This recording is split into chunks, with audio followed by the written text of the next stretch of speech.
this is episode 20. So we've hit our, I don't know, it's kind of a milestone. Just wanted to point that out. This is season 2. Yeah. Well, the end of season 2.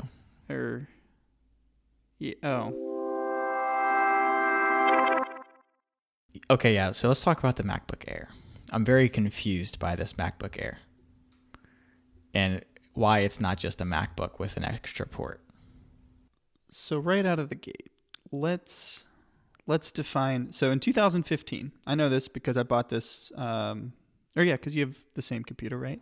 Yeah. I think it came out in 2015. I jumped right on it and I said, all right, we're going to do the MacBook, because this was before MacBook Pros were, like thinner like they are now. You know how they like lost some weight in there? There was a gap while regular just MacBook, which was like the $1,200 one, which is like supposedly like their entry model type computer or whatever. Mm-hmm. That was like a lot thinner than the Pro versions. And that was a tough call for me because, the Pro is very appealing sounding. And we talked about it before. I've been very, very happy with this computer. But anyway, 2015, it was just called MacBook. And at the same time, and I don't know the date exactly, but do you remember the commercials like, I'm a new soul, and the MacBook comes out of the envelope, the MacBook Air? Yeah. Am I correct in saying that the physical design of that computer until a few days ago was like still in Apple's lineup?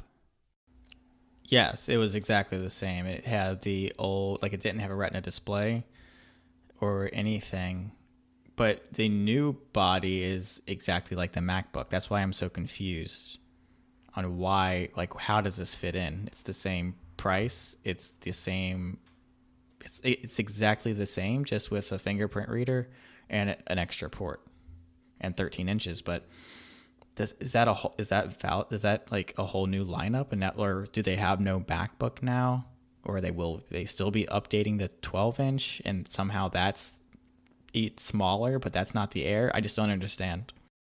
I think so. This is what I feel like it should have been all along, because when this came out, just MacBook in 2015, I want to say every dimension was smaller than MacBook Air, if not. Yes. Was it every one, or there might have been one thing that MacBook Air had on it? Yeah, it was thinner at its thinnest point, it was thinner. At its fattest point, it was thinner, and then it takes up a smaller footprint because it's 12 inches versus 13. Yeah, and then this is where they introduced the Terraced battery, so that it's like an odd-shaped battery in there, so you get a lot more battery out of it, and I have noticed that. And the whatever they want to call this trackpad, which, love it or hate it, I think we've talked about this on this podcast before too, but the tactile feedback or haptic feedback, iPhone button, you can tell it's not a button. This trackpad, it is a bizarre experience when the MacBook is out of battery.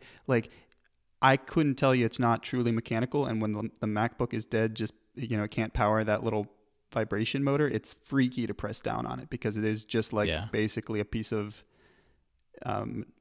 plastic or metal or whatever that bends, and there's no click mechanism at all. Yeah, it's almost unbelievable. You have to when I first got it, I had to turn my laptop off just to make sure that it wasn't actually clicking. And you're right, it feels, you're just pressing on, you might as well just be pressing on the aluminum. Yeah, and the cool thing is then in settings, not many people probably do this or know about it, but there's a little checkbox make the click louder, and you can have more of a tactileness to it, which is interesting. Yeah. But anyway, so what has happened here is I think all along Apple wanted to call, MacBook that they launched in 2015. I think they wanted to be MacBook Air.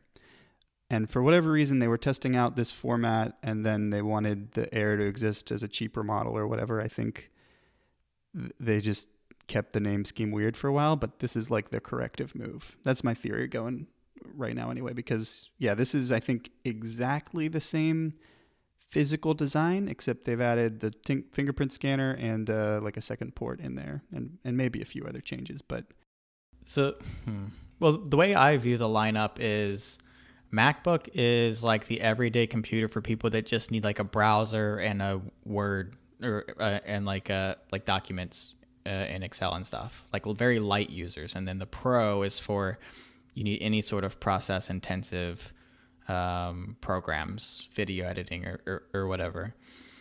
And then the MacBook Air was released as like, it wasn't as powerful as like the entry level that they wanted to have, but they wanted to make something super thin. So in my mind, the MacBook Air was kind of the like one-off, and then going to MacBook should have been the correction. It's like we've got two tiers. We've got the Pro and we've got the regular line. But now they've added the MacBook Air back in, and it's, I don't know if it's like just as powerful, or I think it might have the new Intel chip, so maybe slightly faster.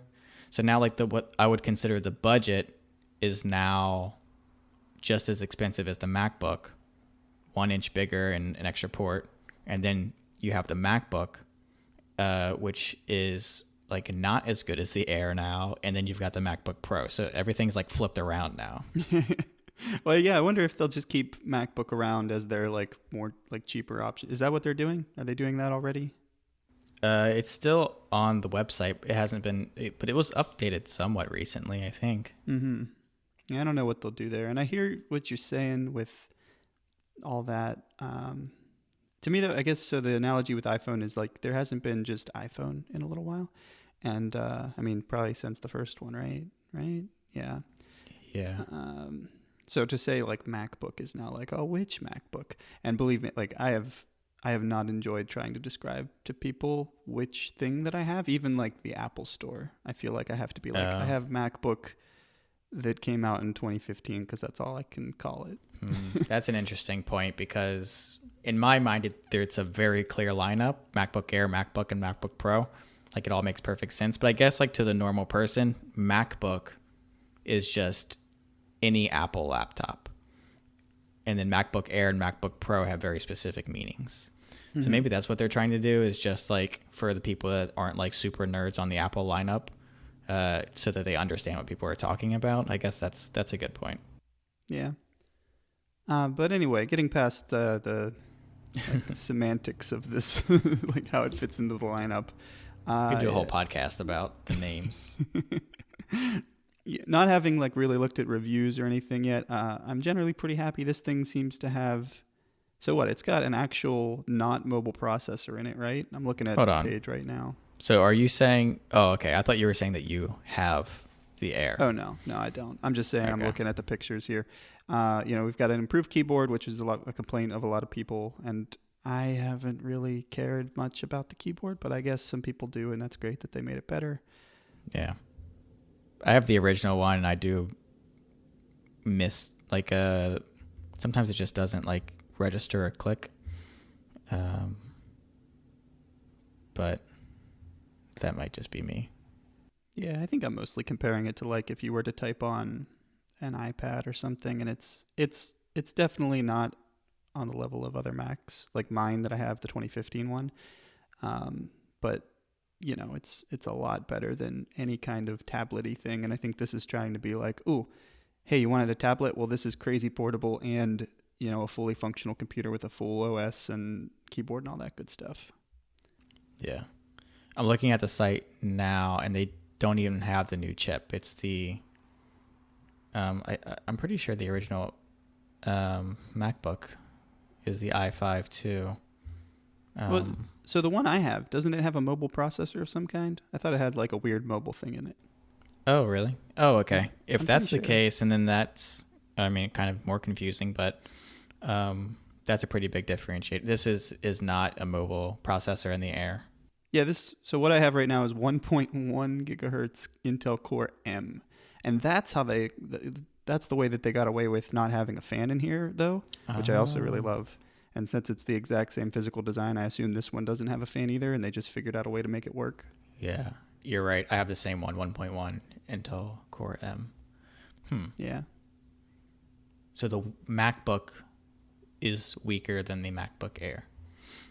Yeah, I mean, this seems like an improvement in every way. They took care of the keyboard. There was criticism on like the mobile processor, even though this has worked fine, even for like pretty intense stuff. Yeah. And my only complaint here right off the bat is that they missed a glorious opportunity to put one of these USB-C ports on the other side of the machine. Yeah. Because then I think, as we talked about somewhere, with the MacBook Pros right now, you can charge on both sides. And it doesn't seem like a big deal, but especially when you've got one of these adapters that we're both using plugged in. Yeah. Man, like not having to wrap the cord around, and also it's like, the adapter sticks out a lot. So it's really a big wraparound if you need to use a port on the other side of the computer. Yeah, especially like, I don't know, you're in a coffee shop and the plugs are sparse and you just find one close enough that can't quite wrap around. Like I run into that all the time somehow, to where like, oh, if it were just on this side, I'd be able to charge right now, but I can't. Mm-hmm. But otherwise, very happy. And yeah, I mean, I don't know if I like want to pay for a new computer, but like I would love this one because it is effectively the same thing but better in every way. Yeah. Well, not to jump away from the MacBook Air too quickly, but can I tell you, or maybe can you guess what computer I am excited about? I think maybe is it the Mac Mini, which confuses me. Yes. So this new Mac Mini is a 6-core. I think there's an i7 model, and like I think that it's like more powerful than the entry level iMac. So I am very interested in this Mac Mini. So for me, basically all I took away from this was that pretty much Apple said, hey, we haven't completely abandoned the Mac Mini. But it's a pretty substantial upgrade from what they were selling before. Yeah. Like this is an actual computer that you could get things done with. Mm-hmm. And it also works with the what is it called? The like external GPU. So you could attach something like that if you needed to. Oh. So like if I'm going to be like a Mac gamer, this would be good enough for like the sorts of just like casual stuff that I would be doing. As well as like it'd be great for editing podcasts, compiling Xcode, some light like video editing stuff. Like I think that this is like, before I was considering the iMac for those reasons, but I'm like I'm pretty heavily considering this Mac Mini. Yeah, I was trying to figure out. I mean, they've been around forever, so I don't know. Is this meant for people that want Mac OS and they just need the minimum thing that can run that, or is this a corporate solution? I think both. So you could set them up in an array to like be a server, or you could use it as like, I've already got a monitor and I've already got a setup. Like I've got a pretty nice like large 4K monitor. So, I mean, I guess an iMac would be great to just like replace that whole system, but I don't really want to do that.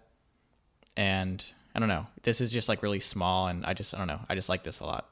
Mm-hmm. It's $1,000 for the upgraded version. Okay. Yeah. I mean, it's solid. Basically it says they're still going to do it. And I think there might've been some question, right, at some point as to whether this was even going to continue to exist. So happy to see it. Hope you get one, Gil. Yeah. Me too. We'll see. But you were mentioning the iPhone hasn't gotten rid of the numbers yet.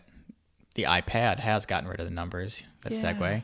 It's not a perfect analogy, I guess, but the new iPad looks like, I have no need for an iPad at all, but I want this new iPad really bad. I won't get it, but it looks really cool. Even though I would be far more likely to get the MacBook Air because it would just be an improvement on what I have, I am so much more excited about this Mac or this iPad Pro. Yeah, USB-C iPad Pro. Yeah, and just little features, the charging down to other electronics type thing, and the redesign of the pencil, and we've got Face ID in here. We've got thinner bezel. We've got magnetically attached pencil. It charges by that now instead of that weird like situation they had going on before where you had to like plug in the lightning into the bottom of the iPad. Yeah. Oh, I didn't. Maybe I don't know if I realized that, but actually, so this is how I had just the first Surface Book, and I think all of them have done that, and like that was what they did. pretty much the button on the pen was also an attachment point. Oh no, now that I say that out loud, it didn't actually have a battery at all, so it didn't need to charge, but it did attach by like the side. Yeah, I don't know that I have anything too much to say except that like this pencil's not going to roll. It's not completely circular or a complete cylinder. It attaches like people have wanted. Well, the other one was interesting because it was circular, but it was like weighted so that it wouldn't roll still, which I thought was really cool.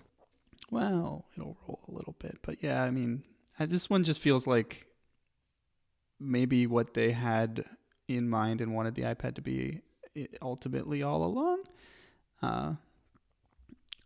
And it's just a beautiful thing. I don't know that I have a whole lot more to add other than that. Yeah, the rounded corners on the screen just make it look more complete. That's like surprisingly like just makes it look much better than like the hard corners like on the screen, but the rounded corners on the frame. It just, I don't know, it just looks a lot better in every way. I just sent you a picture of how it used to charge. Yeah, like you have to plug it in like that. Yeah, it certainly looks like the future, and just a beautiful thing. The one, okay, here's my pre having even seen one or touched one or looked at any reviews criticism, and that is, as with all Apple things these days, the camera bump, which is like, it feels like they've just embraced it now. Like here, I'll send you this picture. I'm looking at one where they like are intentionally obscuring it pretty much for their like side comparison from the website, so that you should have that now. Like, take a look at that. It's like, look how thin it is. We've conveniently covered the camera with the hand. Right. Yeah.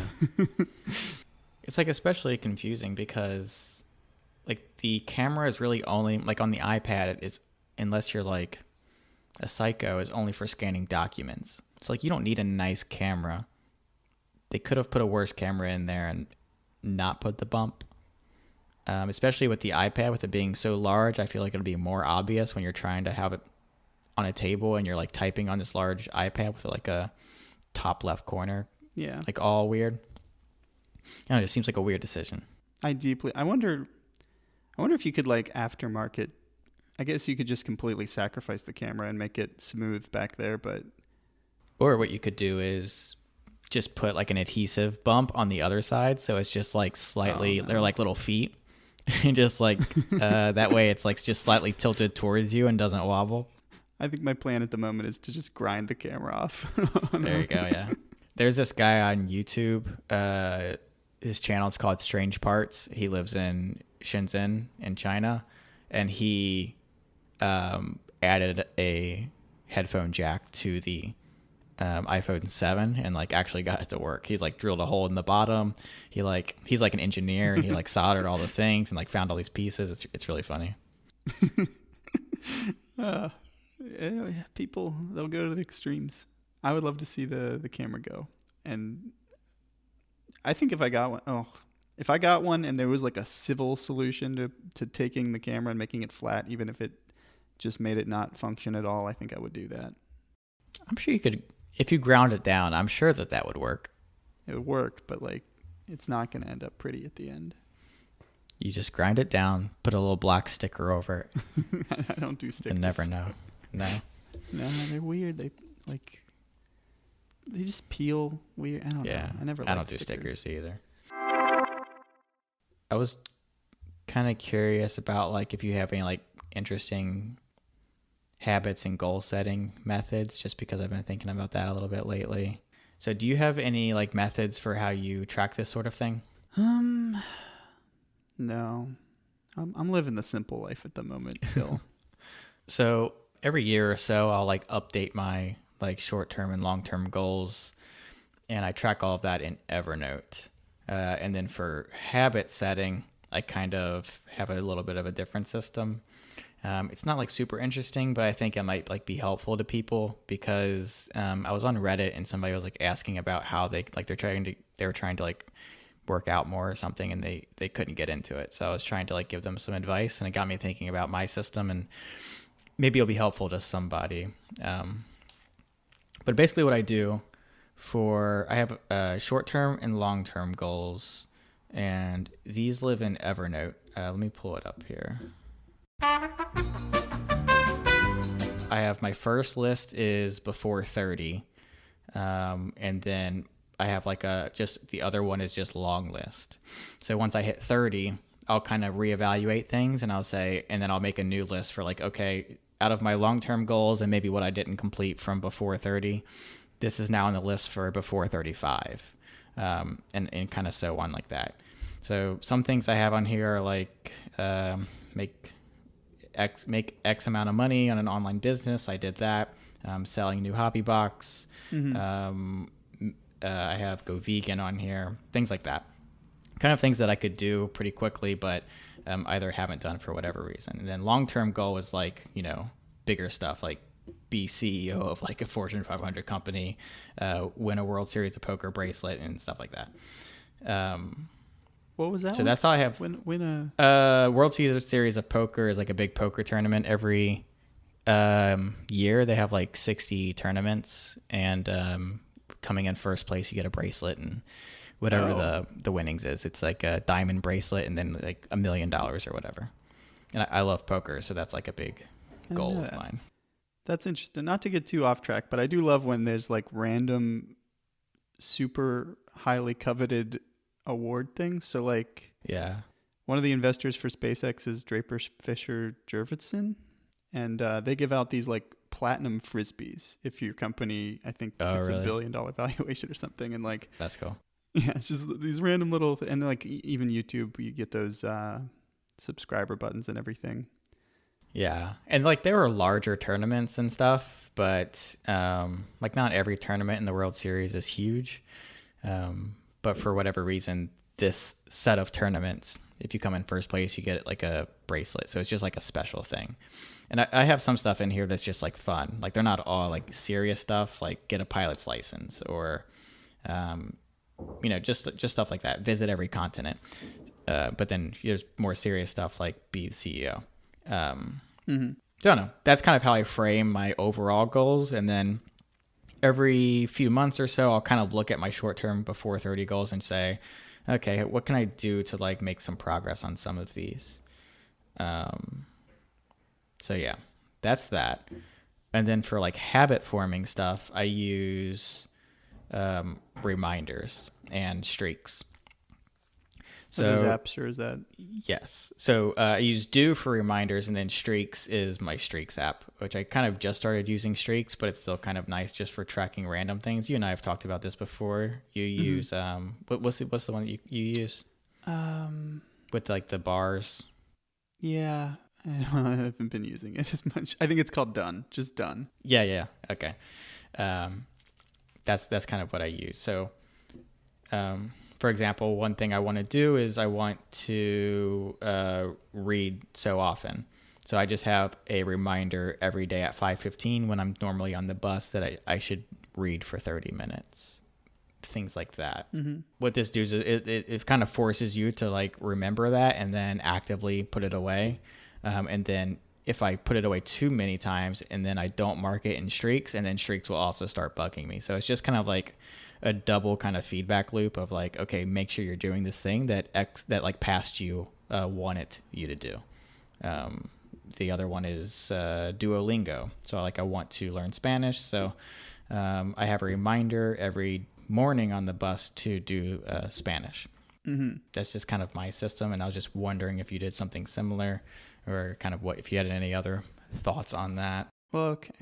If I did do something, I think it would probably be something similar. And I have in the past used that Done app, and it is just, you pop in there and you can track on a daily or whatever basis you want. And a lot of them kind of fall down on the feedback for me. Like, I don't know if what system you're using has any kind of, do you end up with a graph at the end that's like, this is how many in a row you did and percent, like, because it sounds like if it's just a reminder, it's not linking into a larger system that's going to give you feedback on your success or failure, right? No. So the reminder is to like remind me to do the thing, and then Streaks is kind of like for me to, I just like make sure I set time aside every so often to look at that for everything. So I'll say if I, in a few weeks, if I look at this and I say, oh man, I've really been slacking on Duolingo, and then the following week or so, I'll try and make sure I pick that up. But I'm always kind of reminded of that just using reminders. Mm-hmm. But the thing is like the reminders app also tells me to like, every few months it'll say, hey, go look at like, are you hitting your short-term goals? Every few months it'll also say, are you hitting your streaks? So I have reminders to like make sure I'm checking progress on things too. Mm-hmm. Well, it sounds like a pretty decent system there and some pretty ambitious things. And I like that there's a short-term and a long-term component to them. For me, I think it's just generally a very difficult thing to make happen, especially because if it's all completely self-motivated kinds of things. And a lot of times I have thought about what is the best way to like motivate yourself and things like that. Oh, and it's just hard, Gil. It's hard stuff. Yeah. Well, maybe I can share this too. So, I think a big problem with what people do is they kind of set goals the wrong way. So, maybe some of the examples I gave weren't perfect, but like something you'll see a lot is like, I want to lose 10 pounds by the end of the year. That's a very common goal. But if you have a reminder every day that says, hey, lose 10 pounds by the end of the year, that's not like an actionable item. Unless you could just like lose 10 pounds in a day, that's not really something that you can just go do. So what your goals need to be are like these steps to get there. So it needs to be to work out or to eat better. And then once you get into that, once you figure out like what the steps are. So for me, I just want to be like more fit. So one of my things that I'm tracking is how often I go to the gym, which has always been like an issue for me. Like I'll be really good about it for a few weeks and I just get like super bored about it. Or I get there and I like, we've talked about the app that I completely rewrote because I thought that I found a routine that I really liked. Mm-hmm. But about a month ago, maybe 2 months ago, I just like stopped using that because I'm just bored of this. And I feel like I have this big commitment that I have to hit. And if I don't hit it and then I've failed at it.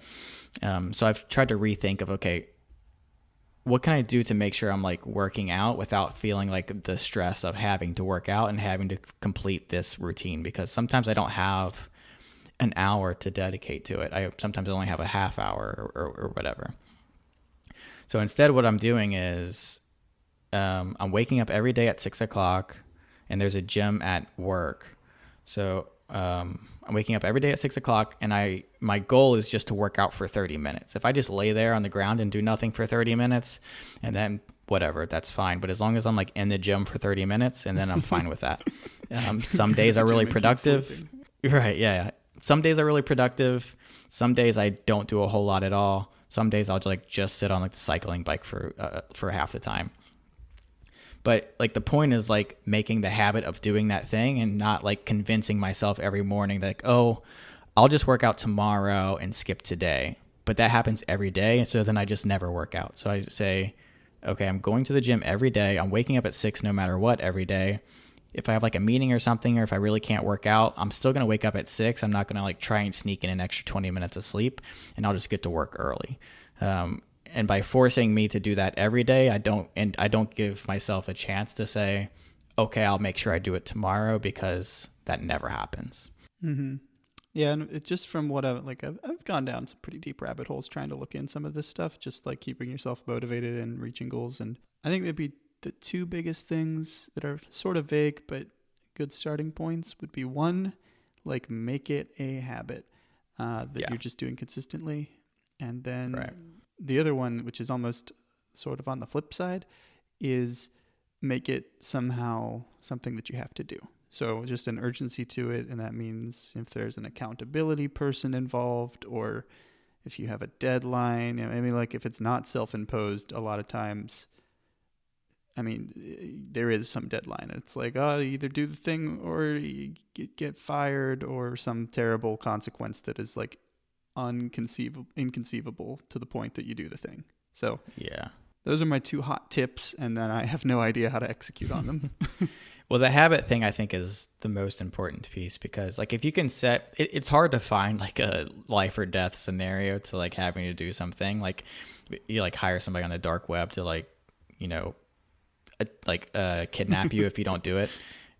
But like setting the habit is much easier. And like so like say you want to like write a book.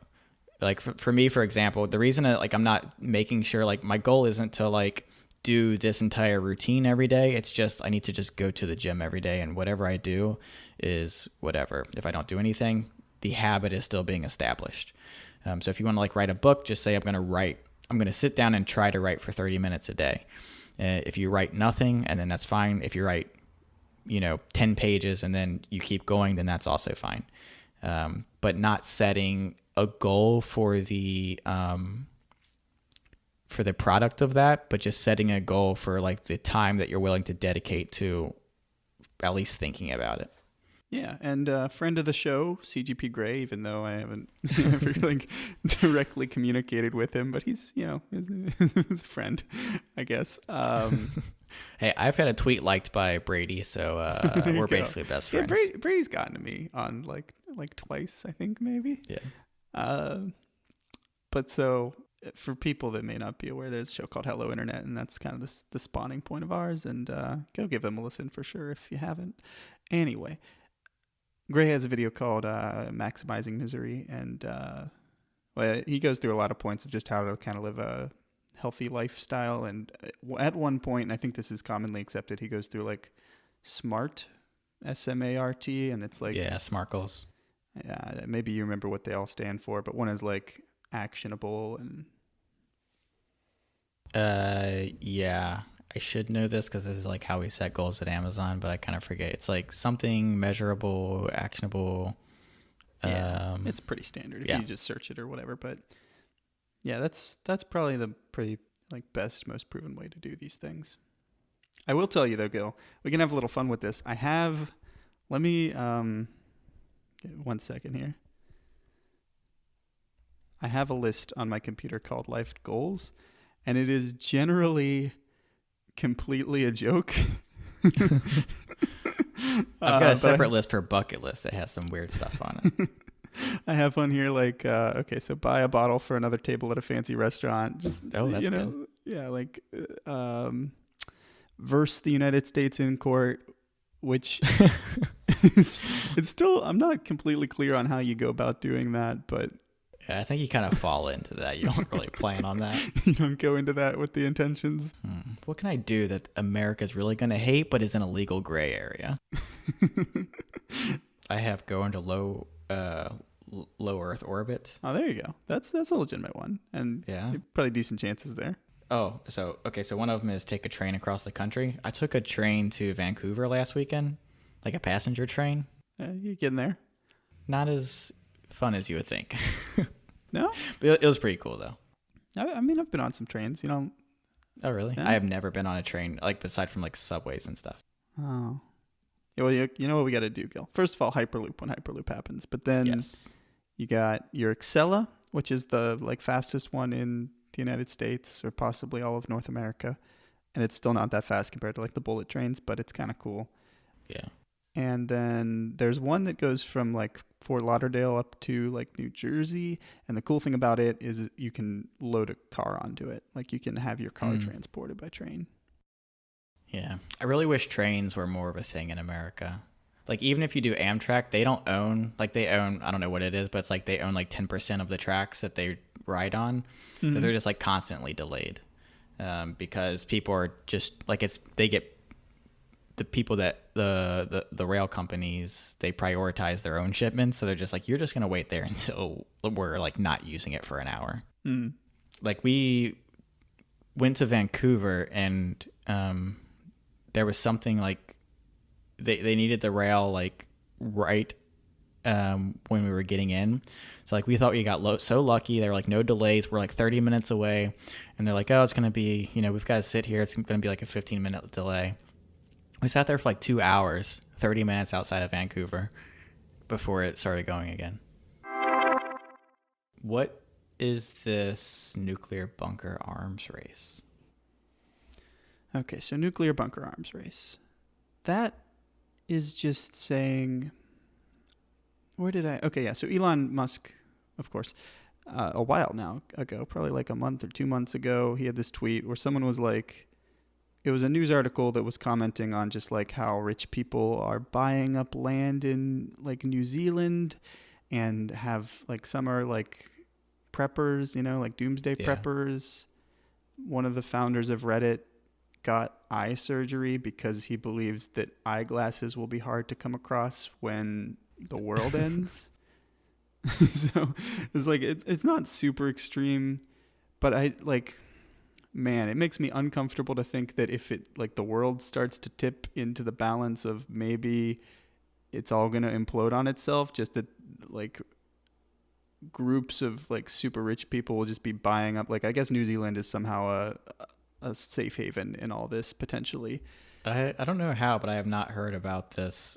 It's not like a mainstream thing at this Okay. point because we still have hope and stuff. That for the cannot be world. the reason he got eye surgery, though, right? No, yeah, he did. Yep. There's a whole article around him.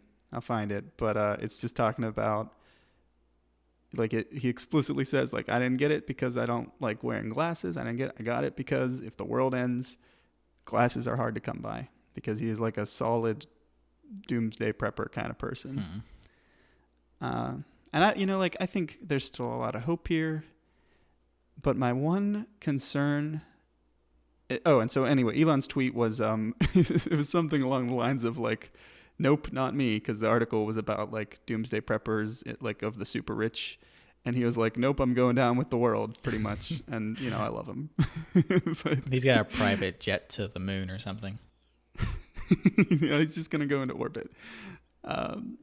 But my concern here that I want to say for the topic here, nuclear bunker arms race, is that, all right, so Cold War happened, and basically, I think, as I understand it, this might not be completely accurate, but basically we decided not to build bunkers because it basically makes nuclear war semi-acceptable. If there is no hope and we have nowhere to hunker down in, then obviously like nuclear war must be avoided at all costs. But if it starts to be that people have the ability to, hide in the bunker, then the politicians, it's a bit of a change of mindset that could make the difference, where it's like, well, nuclear war must be avoided at all costs versus, well, this is going to suck, but I'm going to be safe in my bunker, so let's just do it. And so with this privatization of it, and this even extends to Elon Musk because he's trying to make, an entirely self-sustained Mars, which definitely worth doing and all that, but there's a little concern inside me that's like, well, what if, potentially, I don't know how this all shakes out, but you could end up at some point where Mars is like the new better place to be, and the rich end up there, and because there is a backup planet, you'd let Earth go to hell. And in the shorter term, you can just kind of say, well, with rich people generally being the people that have the means of production and stuff that can destroy the Earth, what happens when those people, like if we get to a point of technology and bunker development and all this stuff, that those people feel like they would not be personally, they'd be affected because they'd be in a bunker, but what if they feel like they'd be personally at least survive it, right? And possibly they might even feel like, oh, if the world ends, I get to start like a new world order where I am, one of the few rulers. Yeah, I don't know. I feel like we're very far off. I that's an interesting like theory that I think is definitely possible, but we've got a lot of work on Mars to do before it's like better than Earth. Like Earth is objectively more beautiful. Mars is like, it's not a lot of variation going on Mars. There's like mountains and stuff, but it's not going to be like terraformed in like, for thousands and thousands and thousands of years. Yeah, Mars is less my concern. I'm more concerned, not even necessarily nuclear related end of the world scenarios, but I'm just saying, like, if the people that are super rich and can afford the bunkers and the New Zealand land that would be unaffected or whatever start to feel like they would be perfectly fine and even able to create new governments where they are even more powerful, That's bad. That's real bad. Yeah. But like they would have to be self-sustaining wherever they go because otherwise like we're their market. So without us, they're not getting paid anymore. So they kind of like have incentive to like keep us happy enough and wealthy enough to like continue to buy and produce whatever it is that's making them rich, so that they can. So I feel like I definitely see a world where it's possible that all the super rich are like off in this utopia and like running things from a distance. But like as their lab rats over here, they're still like incentivized to keep us somewhat happy. Yeah, I think New Zealand is good land for like a what is it called? Like a global warming climate change scenario. So like my kind of like probably most likely example would be, a few key people in an industry sort of collude and they're just like, well, we all got our like nice, fairly self-sustained community in New Zealand. And, worst case scenario, if we all keep pumping out oil, we just get to start a new world. Yeah. Kind of thing. And so that's like the potential scenario. I don't think we're like very much there, but just right now things seem very fragile, and like no matter what, at some point in the future it's going to become technologically advanced that rich people could survive on their own to some extent, whether it be if you move to the proper climate and you're still on Earth, or if you just go in a spaceship. And that concept as a whole of just like the people that are powerful and able to affect large swaths of land and make it unlivable will also kind of be incentivized to do so because they'll still personally survive and maybe even like thrive in the after effects. I don't really have anything more to say about it, and I'm not like super crazy conspiracy person about it, but it's an interesting thought to kind of mull over. Yeah. Like in all the possible futures, like that's one of them. Like it's not zero. No, I think it's like, can you think of a scenario though where no matter what we do, like I can't really think of a good way where people will not be powerful, right? There won't be like a imbalance in wealth. And at some point we won't develop technology where they can just be self-sustained in whatever capacity, right? At some point that's going to overlap. And even if not immediately when it overlaps, they don't realize it and it takes a little while, but eventually there's going to be an overlap of people that could end the world and people that would be fine if the world ended. Yeah. And I think that's super inevitable. So like, I don't know how long from now this is a problem, but it feels like a problem. Yeah. I mean, this is where we get into like wage gap of like the top 0.1% have as much money as the other like 99.9%. Mm-hmm. And, at a certain point, if technology is like far enough that it's just like taking care of everything for us, unemployment rates are going to be, 50%, 80%, whatever they're going to be.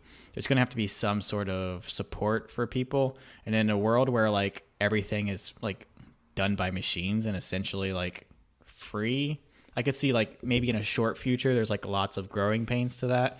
But in a longer future, I could see a smaller wage gap to where like after generations of universal basic income, there's still like really powerful people, but the average, the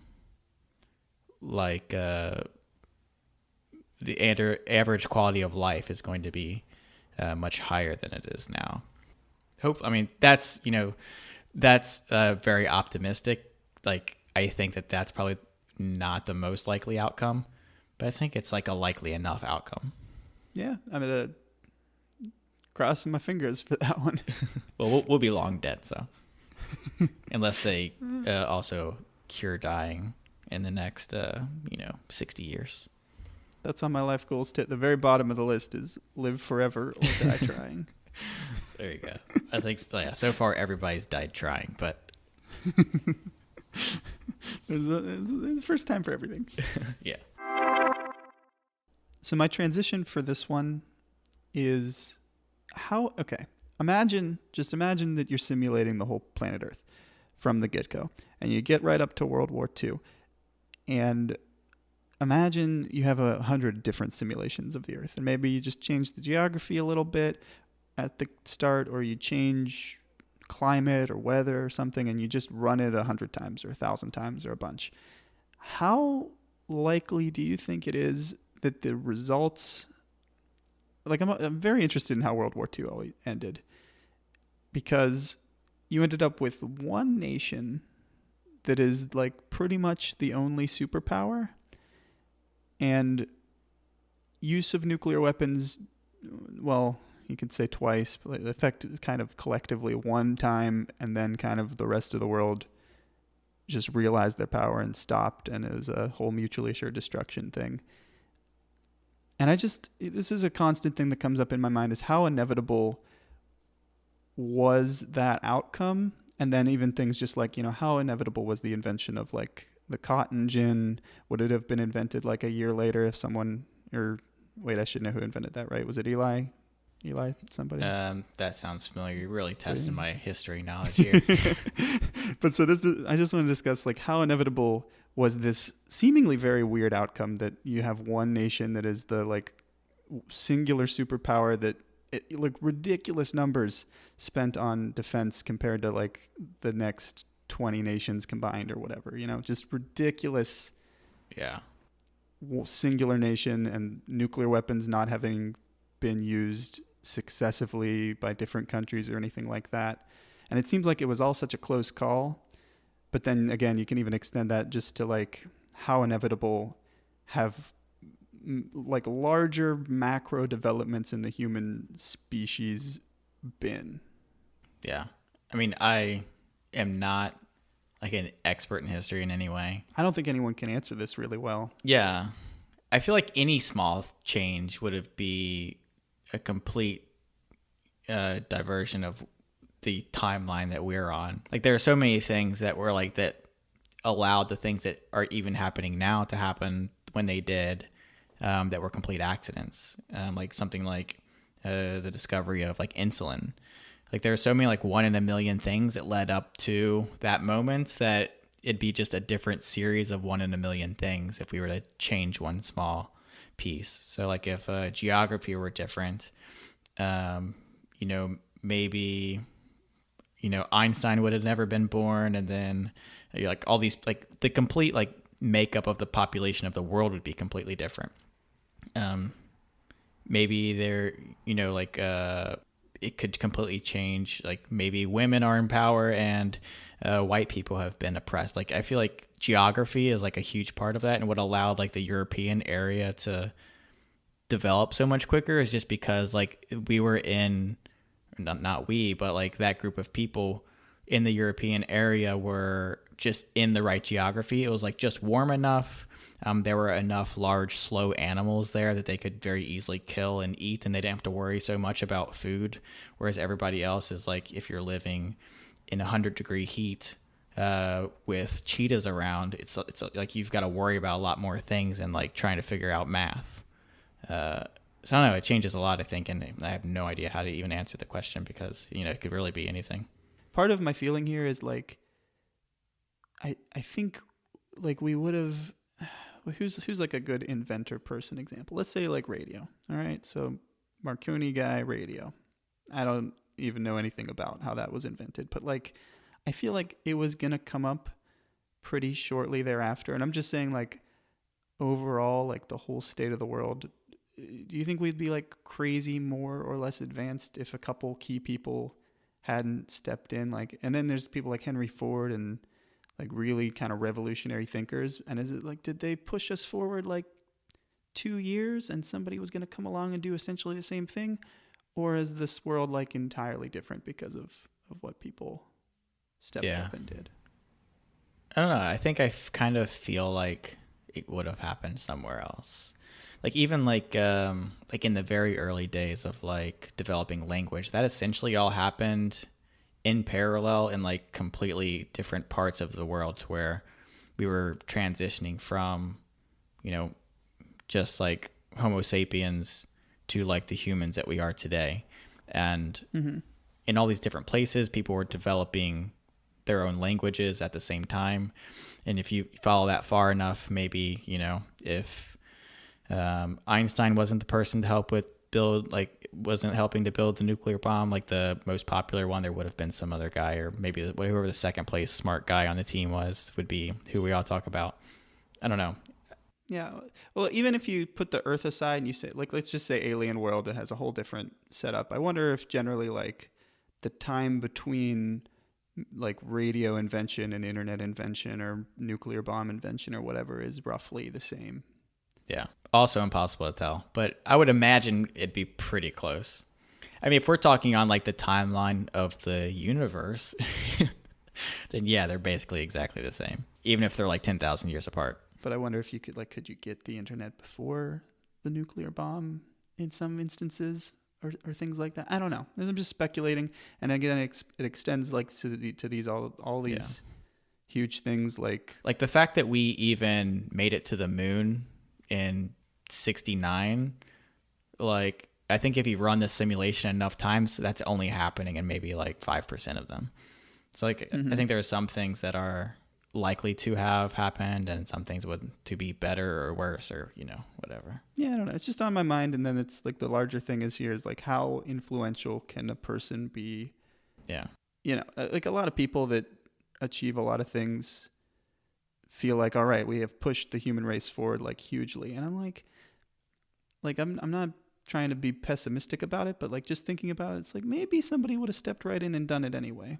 Yeah. And I think I talked about it with the airlines before. It's like if no one had made, I don't know if I actually talked about it, but sometimes I've thought about this. If no one made budget airlines or like Spirit Airlines, would someone have come up and made Spirit Airlines but with a different name and it would effectively be the same thing? Yeah. I mean, whoever their competition was that they beat out would have just been the person that did it. Then you look at somebody like Elon Musk that's like completely revolutionized several industries, and you're like, okay, in 100 years from now, like, does that reality look the same as it would have if Elon Musk never came around? He just had a Recode podcast interview where he, I think, said that I don't remember the numbers. I think it was like 5 years at least that he thinks Tesla's pushed sustainable energy forward, if not like 10 or something like that. I kind of feel like it's like decades, because sustainable, like electric cars have been being killed since like the 80s. And then somehow, he creates PayPal, sells it, buys Tesla, and like it just takes like one eccentric billionaire that's like really cares to like spend all of his profits on something like that. Like, not only did he use that money, but like as Tesla's like going bankrupt, he like spends like every penny that he has and like splits it between that and SpaceX. Like, he could have easily like said, okay, I'm just going to save Tesla, and then save Tesla and let SpaceX die. But like somehow he like kept them both alive.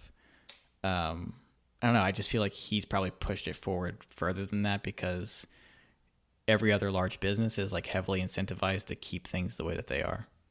I think it comes down to probably some people have been more influential than others, and it doesn't usually, no one classifies people like that in like history books. So like Wright brothers, I'm pretty sure like, isn't there, did you see those most recent Olympics? They have like, I think there's a Brazilian that invented a plane at like the exact same time. And so it's like, I don't know, would we have pretty much been, the planes were pretty inevitable and it was just a race to be the first to it so that you could get the money on it or whatever. And maybe that's like motivating enough for people. But what would be really cool is like one of these days when we do have computers powerful enough to like simulate the whole universe, we could have it simulate the universe that we're in now. Then we'll be able to like measure that sort of thing. It's like, okay, let's pluck Elon Musk out of the model and then see what happens after that. Like, it'd be really cool to like see like our world. This is how it is now. Just play around with it and see what happens. And like, so the example that I have, so say I'm like getting ready to start a business and I identify that I want to start a budget airline because there's a market for this. And say this was before all these budget airlines existed, right? So I identify it, and essentially I'm playing the role of who is now the founder of Spirit Airlines. So I set out and I'm like, okay, this will make sense, but it's a moral dilemma. It's like, do I create an airline that is pretty universally recognized to suck, and even in probably a lot of cases makes a lot of money just on people who fail to check their bags or whatever, and so actually get charged a lot of money for their flight. So basically you're ripping people off. But then the people that understand bag check better or whatever, are like more seasoned, do get to fly cheaper. So it's like, okay, do I create this business that lets some people fly cheaper, but they have like a terrible experience, but they get to fly where they wouldn't have otherwise because they can afford it? Yeah. And also, all of that considered, if I don't do it, some person is going to step up and build this business anyway. Yeah. So it's like, do I want to get rich doing this, creating this like arguably terrible company that rips people off, but at the same time, it benefits the people that couldn't afford it. But even if I thought that was immoral, the next guy in line is going to create this airline anyway. So it's just, I'm very... Yeah, that's like one of those like unanswerable questions because it's subjective. So you ask one person, they say, yes, this is the moral thing to do. And you ask another, and there's no answer to that. It's up to... There is an answer to whether somebody would come along and make it anyway. Yeah, that, but like the moral piece of it, is it okay because somebody else is going to? Well, even if you take out is somebody else going to, it does provide a benefit. It's like multiple levels here because it does provide a benefit, but it makes flying like a terrible experience. So it's like, is that worth it? I don't know. But so the last thing I want to hit on here, Gil, is it's a thing I posted to the SpaceX Lounge subreddit like a year and a half ago. And recently there's been an article about it, and it's always been on paper. So for a long, long time, the U.S. Air Force has wanted to be able to deploy troops or supplies or whatever to anywhere in the world by basically a rocket that lands somehow on the other side of the planet. So pretty much their previous designs have been a rocket that's just on standby, and then they launch with the cargo or people or whatever, and then it has some kind of, space shuttle type thing where it just lands and stuff like that. And, obvious problem here is how are you going to get that back? And, it sat on the drawing boards for a long time because just technology wasn't there. Now I posted, like I said, a year and a half ago, an article that was like an idea for funding BFR basically. And essentially what it would be is SpaceX creates a version of BFR that can launch from the United States, just continental United States, land wherever. It does its thing, whatever, the Navy or military in general could unload cargo or troops or whatever. And then the ship, so that it doesn't sit in the middle of wherever it happens to have landed, can do a little tiny hop just from where it landed back to a recovery ship. So that would be like an aircraft carrier or something along those lines. And that post got a lot of replies. It's like hundreds of comments, but it got 0 upvotes. It was received very controversially, but I just want to throw that out there because I think it is super inevitable, because if they get the military backing this thing, even just a small chunk of that budget is enough to develop BFR. And then if you've got that, then you can also send it to Mars, especially then if you build a good relationship with the government to the point that you can say, hey, Mr. newly elected president or Mrs. newly elected president, you might be in office for 8 years. How would you like to be the president that puts people on Mars? We've got this thing that's totally tested and working and currently in use by our military. Yeah. I don't know. I feel like that's like the logical conclusion.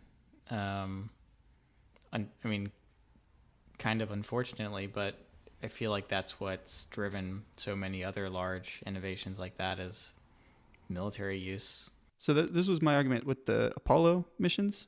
Not only were the like Mercury programs and the things before it literally using intercontinental ballistic missiles, but then the whole purpose that we went to the moon, widely accepted is that it was essentially to show the Russians that we are capable of, superior space technology and travel and stuff like that. Yeah. The way I would frame it too, that I think it could be better framed. So SpaceX already does government launches and it's, classified. People don't know what they're launching. There are certain treaties that make it probably not just straight up weapons that are being launched, and it's probably just spy satellites and whatever. But they still work with the military presently. And to launch something from US soil just to like a military base for resupply or whatever is really just doing the same job as a cargo plane does now. And if you look at, Boeing, actually I'm trying to remember who makes these planes now, but the large aerospace companies all make the supply craft and warships essentially and things like that, like an aircraft carrier and whatnot. So yeah. So are you imagining this being like a faster, cheaper version of what they're already doing, or allowing them to do something completely new? I think it would just be a whole new technology that would I really think it would change the way that wars are fought and how logistics work for militaries, because maybe it doesn't immediately do this and maybe aircraft carriers still exist, but I really think that the powerful force of a military, like the symbol of a powerful military is like, oh, there's a conflict in your country, let's park an aircraft carrier off the coast, right? It's like that's what the US does essentially to intimidate countries. And so I think that could almost be replaced with, hey, we've got a dozen rockets, fueled up on the launch pad, ready to launch if your country does something that we deem worth, sending in the troops for. So I kind of feel like a militarized BFR that's able to just launch, get cargo or troops there in under an hour, and then, just hop basically to the nearest awaiting ship. I kind of feel like, which is like much more scary, but like putting some sort of military weapon in space that's just at all times pointed at anywhere in the world, then you don't really have a need for a BFR that could bring 100 troops and tanks to anywhere in 30 minutes. You can just say, better watch out. I mean, we're not going to use a nuclear weapon, but we've got a shark with a laser on its head orbiting the earth at all times pointed right at you. Well, the thing is, so there are a lot of treaties and a lot of countries would super not stand for that.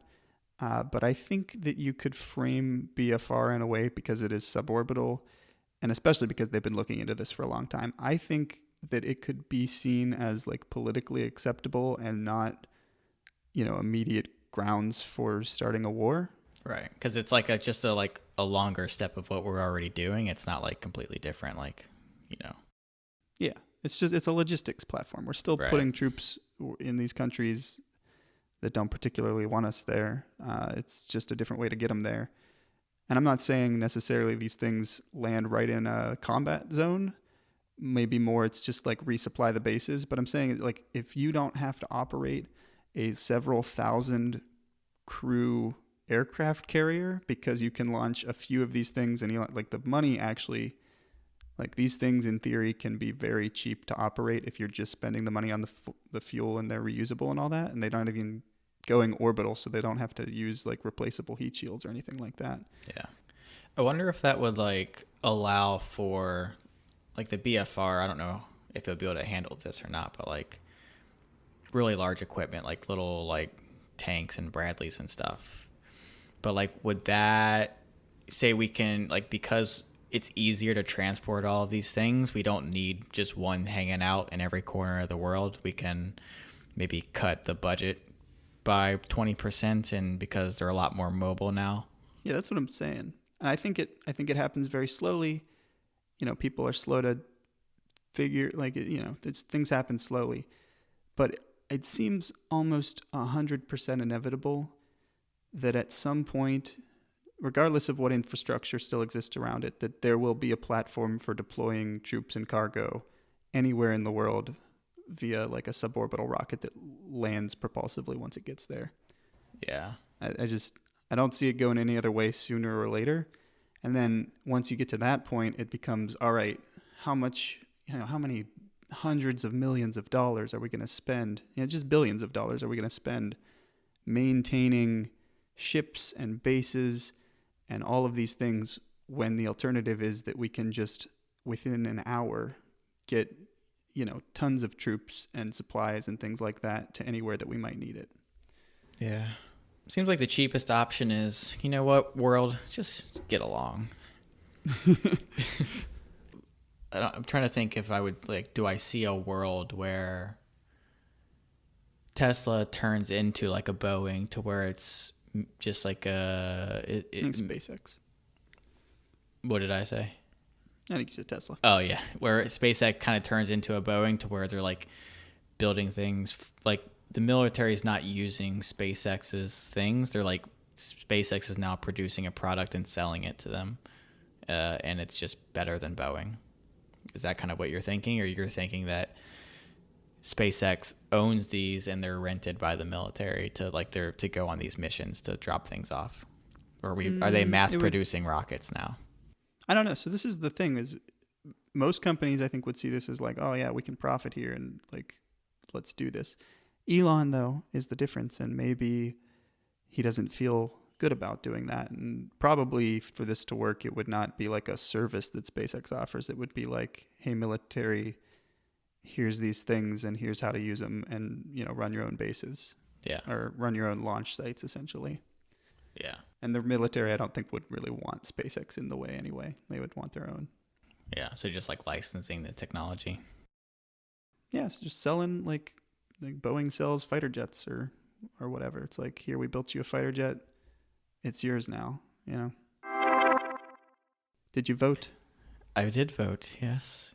Okay, so let's talk about this for 5 seconds. Yeah. Okay, so my biggest complaint with voting is people are just like super uneducated, like the normal person is, because it's like so, and not because of their own fault, just because it's so difficult to find information about everybody. And at least that's how it was in Kentucky, to where I've lived for the past 27 years. And then you have to like go to the polls, and you've got to like stand in line, and it's typically okay, but for a lot of people, they can't afford to take a half day off work to go vote. Mm-hmm. And then I moved to Washington, and what Washington does is they mail like a pamphlet to everybody, and everybody on the ticket has to have a bio. They have like a little section on where they talk, like you have like their education. There's a little section where they talk about the issues, and then you have like other like URLs to other resources to figure out more about them, their website or whatever it is. And every candidate on the ticket has this. And then there's there are like the what's it called? Like the issues that you're voting on every time, and they have like all the information you need about that, how it affects the budget. They have an argument. Somebody writes an argument for, somebody writes an argument against the thing, and like it's just done so much better. And then it's all mail-in voting, so you have 3 weeks to read all this, figure it out, fill out your thing, and put it in the mail. It just seems so ridiculous to me that that's not the common way to do it. And like, I understand that it's political, and like people are intentionally withholding people from vote a lot of the time, and that's why progress isn't being made there. But like, it seems like the obvious thing to like, yeah, let's make sure everybody's educated voters. They have plenty of time to fill out their ticket, and let them mail it in so that they don't have to call off work or anything to do it. I don't know, it's just kind of infuriating that it's not like that everywhere.